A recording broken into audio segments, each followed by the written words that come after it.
Peace, love, and blessings, fam. Johnny Sally here with day 18 of Wisdom of the Ages.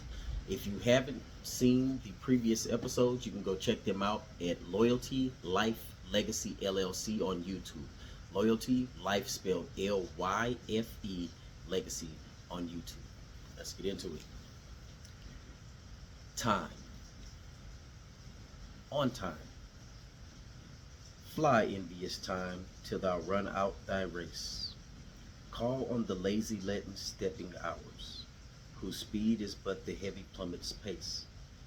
And glut thyself with what thy womb devours, which is no more than what is false and vain. And merely mortals' droves, so little is our loss, so little is thy gain.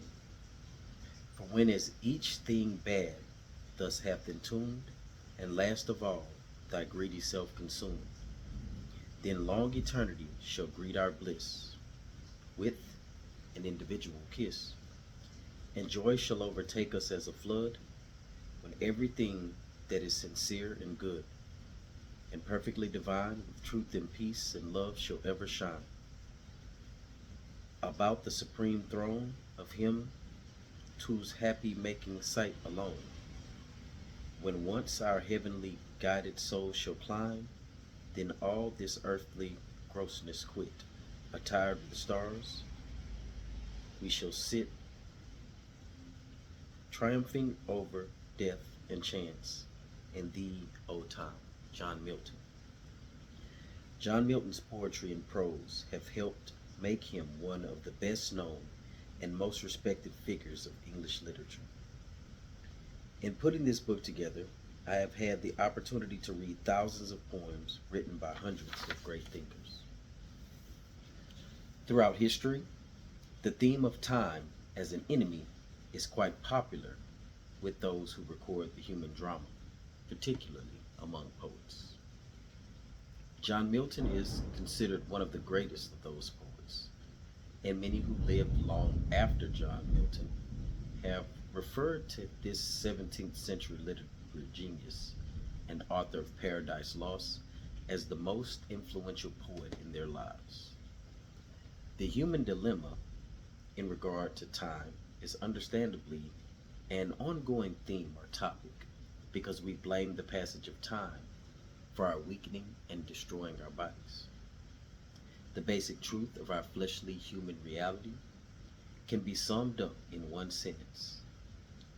In the end, we all grow older and die. This applies whether you are a 17th century blind poet, a famous actress today, a person of enormous power, or a housewife in Athens. Like it or not, this is our reality.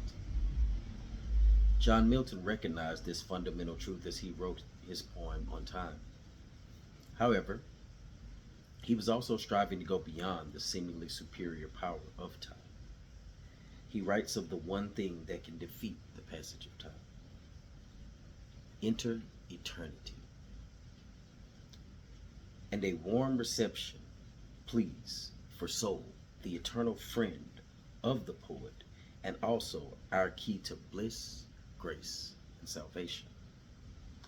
Milton describes time as going about the business of glutting itself with what thy womb devours, but poetically explains that everything that it gets to eat is false, vain, and nothing but mortal dross. So little is our loss, we humans, so little is thy gain, times. He describes eternity greeting us with a kiss and the joy of escaping the clutches of time. Eternity takes over and introduces us to the timelessness of truth, peace, and love. Milton says it beautifully in his conclusion.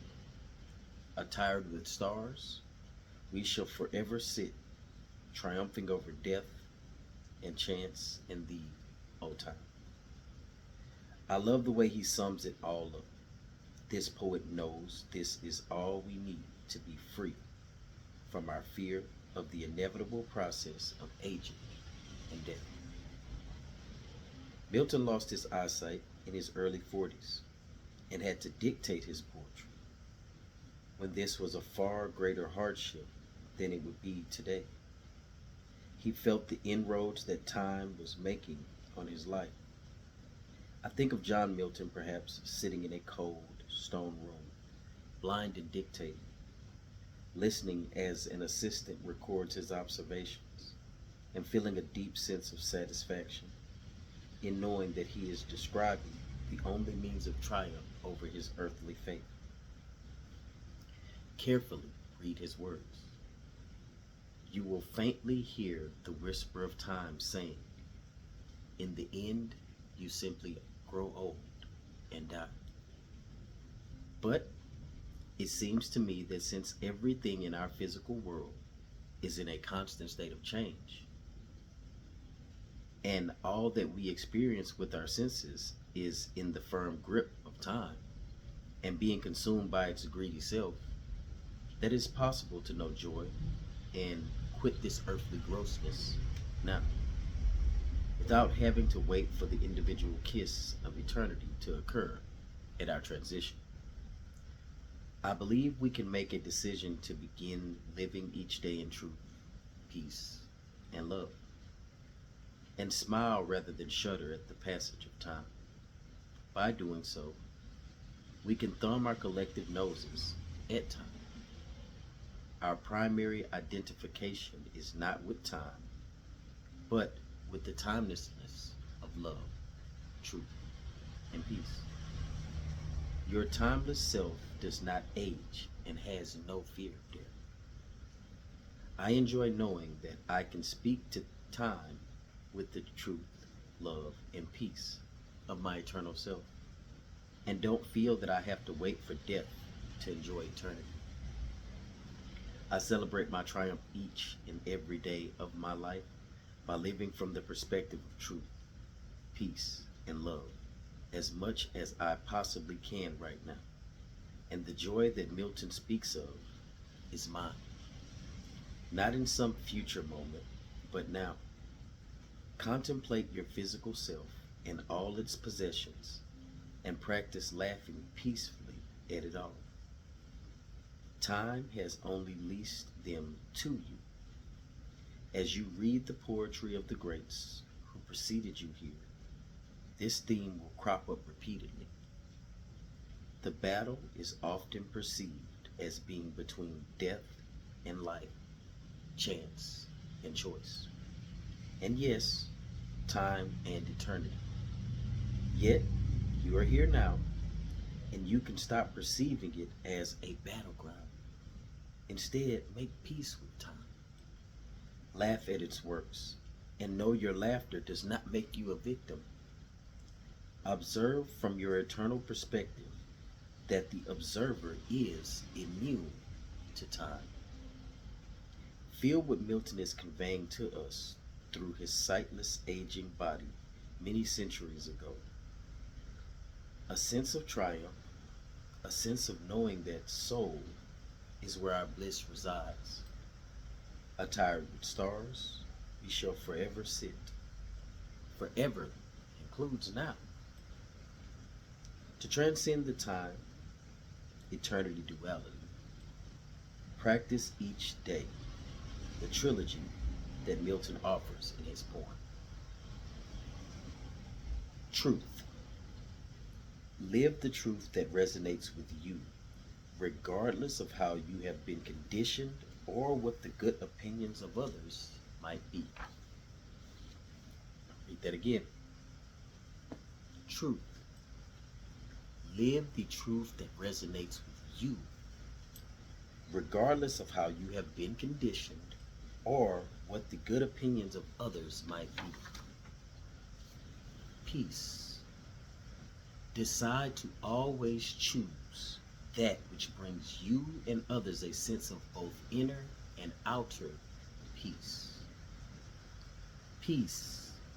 Decide to always choose that which brings you and others a sense of both inner and outer peace. And love. Be a force of love as often as you can and subdue thoughts of hatred, judgment, and anger whenever you feel them surface. Love. Be a force of love as often as you can and subdue thoughts of hatred, judgment, and anger whenever you feel them surface. The timelessness of truth, peace, and love give you the tools for looking time right in the eye and saying with conviction, I have no fear of you, for I am eternal, and you can't touch me. Kind of like MC Hammer, huh? Can't touch this. One would say something was wrong with me if I told them time was a figment of your imagination.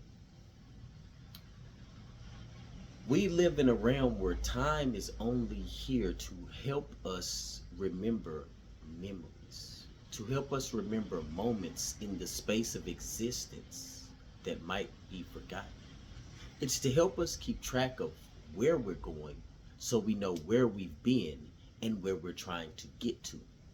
Time should be utilized on our journey to help us to continue to move forward in all aspects. Now, from a completely spiritual perspective, especially when you look at deities, gods, and that which we attain to become, time is irrelevant. Many people say they don't have time, but you do have time. You have all the time in your existence. Each individual is given 24 hours a day. I'm not going to go into the minutes and seconds of each lifetime of how long you've lived and how many years, because the reality is, if you believe that you do not have time to do the things that you say you want to, then you've just showed how the figment of our imagination, which is titled time, actually controls you more than you control it. When you deal with certain angels, like Archangel Metatron, who is a celestial being of time, you can show that you want to be stuck exactly where you are, because that which you invest in is what you receive more of. So if you invest a lot of time in just wandering around the rooms of social media, then you will be provided with more time to do so. If you choose to be lazy and lie around, you will be provided more time to be lazy and lie around. If you choose to pursue that bag, you are going to be given more opportunities just to do that.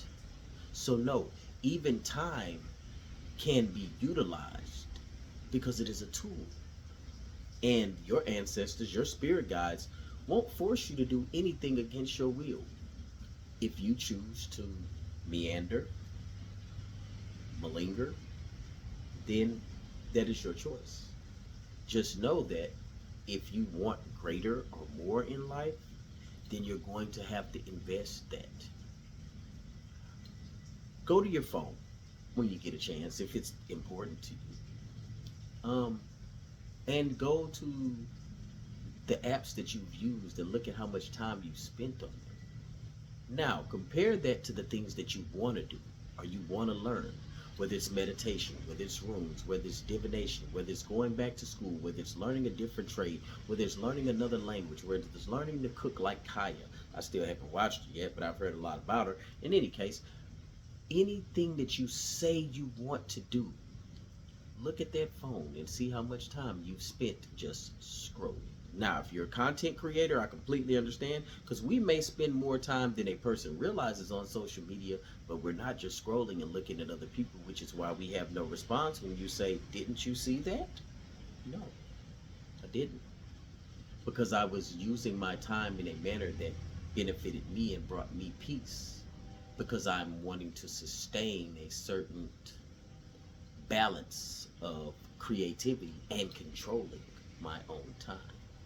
So opposed to being addicted and lost in the land of scrolling, I utilize my time to the highest, most efficient way I can. No judgment to the next. But if that's you, no longer complain about what you can't do, because time is in your hands. It's just a matter of what you choose to do with it. Once again, I thank you for being here. I thank you for always making this moment for yourself. I thank you for being present, and I thank you for understanding and receiving that your time is what you make it. Now, what will you do with it? The advices I can give: walk in love, walk in light, walk in peace, and know that you are loved.